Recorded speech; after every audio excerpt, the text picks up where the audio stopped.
पाकिस्तान को सदा सदा के लिए समाप्त कर दें, पाकिस्तान पर कब्जा के प्रधानमंत्री ने कहा है 71 जैसी भूल ना करे, 71 ना समझे भारत। 3 खंड में पाकिस्तान को मैं बंटना देखना चाहता हूं। नमस्कार, मैं श्वेतांग, आप देख रहे हैं न्यूज़ फाइंडर्स। अभी जो देश में माहौल चल रहा है वो बहुत ही गंभीर स्थिति चल रही है, क्योंकि हिंदुस्तान और पाकिस्तान आमने सामने हैं और जिस तरीके से पाकिस्तान ने हमारे देश पे रात मिसाइलों का अटैक किया, उसका हमारी सेना ने बखूबी जवाब दिया है। उसको लेकर हम अभी जिला सत्र न्यायालय भोजपुर आए हैं। वहाँ हमारे साथ हैं मनमोहन ओझा जी, जो महासचिव है अभिवक्ता संघ के। उनसे जानते हैं कि वो क्या सोचते हैं हमारी सेना के बारे में और हमारे देश के नेतृत्व के बारे में। नमस्कार। धन्यवाद, आपका स्वागत है बार एसोसिएशन के इस सभागार में। क्या सोचते हैं आप हमारी सेना के लेके? हमारी सेना विश्व की सबसे बड़ी सेना है और उत्कृष्ट सेना है। इस सेना के आगे हमें विश्वास है कि किसी देश की सेना नहीं टिक सकती है, इसलिए कि यहाँ भारत के नागरिक, भारत के जितने भी नागरिक हैं जो वयस्क हैं, वो अपने आप को सैनिक मानते हैं और खासकर जो सेना के तीनों अंग के जो सदस्य हैं वो अपने आप में बहुत ही पराक्रमी और वीर योद्धा, शहीद से कोई डरता नहीं है। इतने पराक्रमी सैनिक हमने और किसी ने भी विश्व में नहीं देखा है।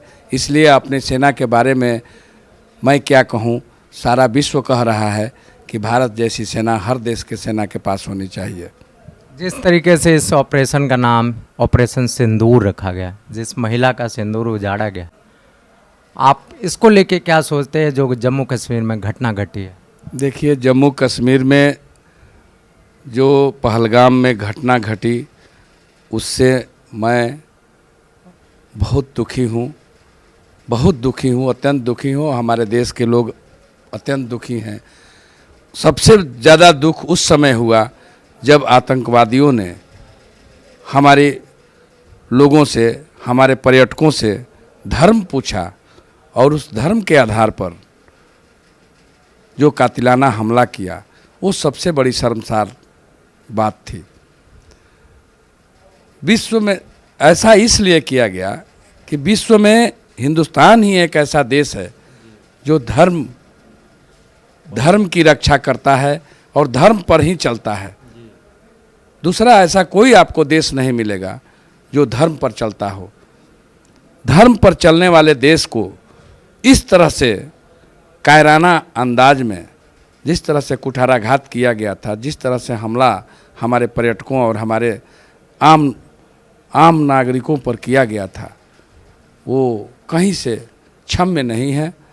और उस घटना के विरोध में, उस घटना के तुरंत करीब 7 दिन, 1 सप्ताह 10 दिन बीत जाने के बाद भारत सरकार द्वारा, भारतीय सेना द्वारा जिस पराक्रम और सैन्य शक्ति से जो अभियान छेड़ा गया और जिसका नाम ऑपरेशन सिंदूर रखा गया, काबिले तारीफ़ है और उसकी मैं भूरी भूरी प्रशंसा कर रहा हूं कि हमारी जांबाज दोस्त 2 कर्नल जाकर पाकिस्तान की सेना में बम गिराकर ध्वस्त नेस्तनाबूद कर, उन आतंकियों के ठिकाने को नेस्तनाबूद कर और पुनः वापस आ जाना। इसलिए ऐसा मैं कह रहा हूं कि जाने के बाद, उस कार्रवाई करने के बाद वहां से लौट पाना बड़ा मुश्किल होता है।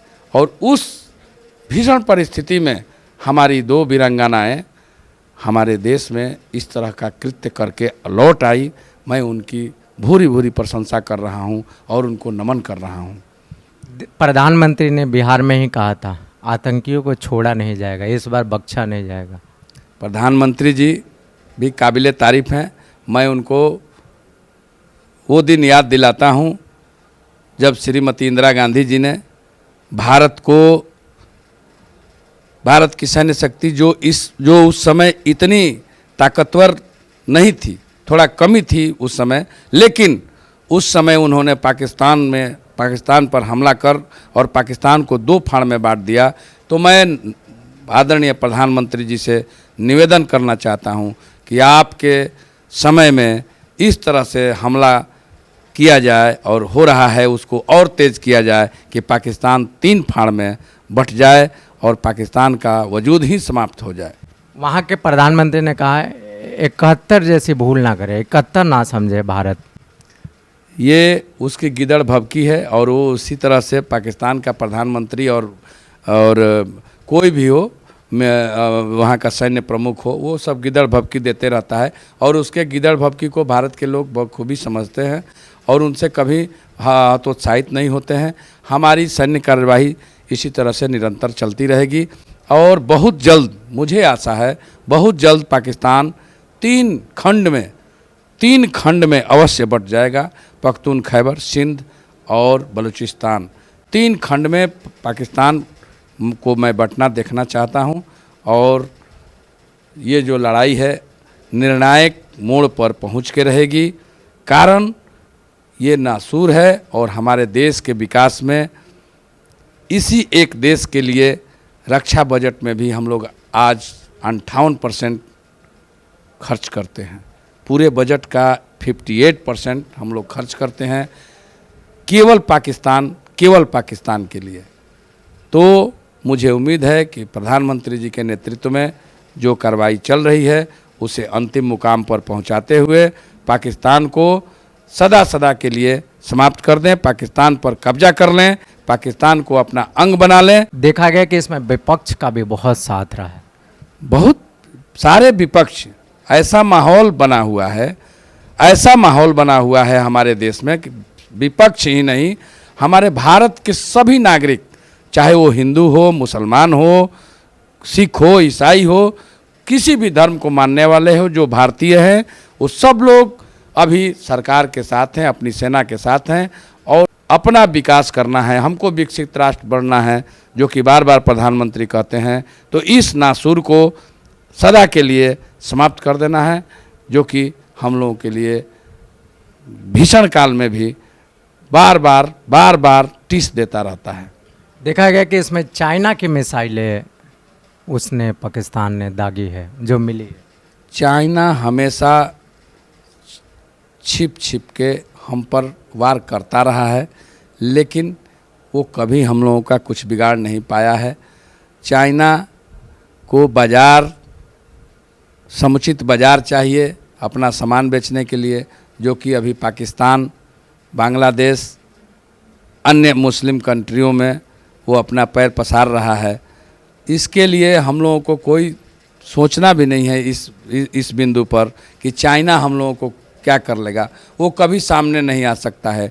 चाइना अगर सामने आ जाएगा तो चाइना के साथ साथ और भी देश हमारे साथ आने के लिए तैयार हैं।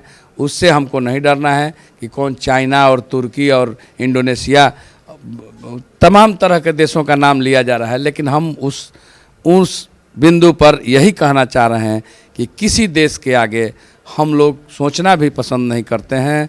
हम लोग को अभी केवल एक ही स्पष्ट लक्ष्य दिखाई दे रहा है कि पाकिस्तान का समूल नष्ट करना। हमारी महिलाओं ने बहुत वीरता दिखाई। हाँ, चूँकि महिलाओं का ही सुहाग उजाड़ा गया था। इस घटना के पीछे जो तात्कालिक कारण था, हमारे देश की महिलाओं के साथ जिस तरह से घिनौना कृत्य किया गया था, उनके सामने उनके पतियों को, उनके बेटों को, उनके अन्य घर वालों को जिस तरह से कातिलाना हमला किया गया था और मार दिया गया था। इसलिए हमारी महिलाएं आज, वो खुद भी, हमारी महिलाएं भी फौज के साथ जुड़कर और पाकिस्तान के साथ लड़ना चाहती हैं। हमारे देश की वीरांगनाएं पूर्व के इतिहास में भी झांसी की रानी लक्ष्मीबाई जैसे वीर योद्धा हम लोगों के साथ थीं। आज भी हमारे देश में इस समय वीरांगनाओं की कमी नहीं है। जैसा कि आपने देखा भी, ऑपरेशन सिंदूर का शुरुआत उन वीरांगनाओं से ही हुआ है।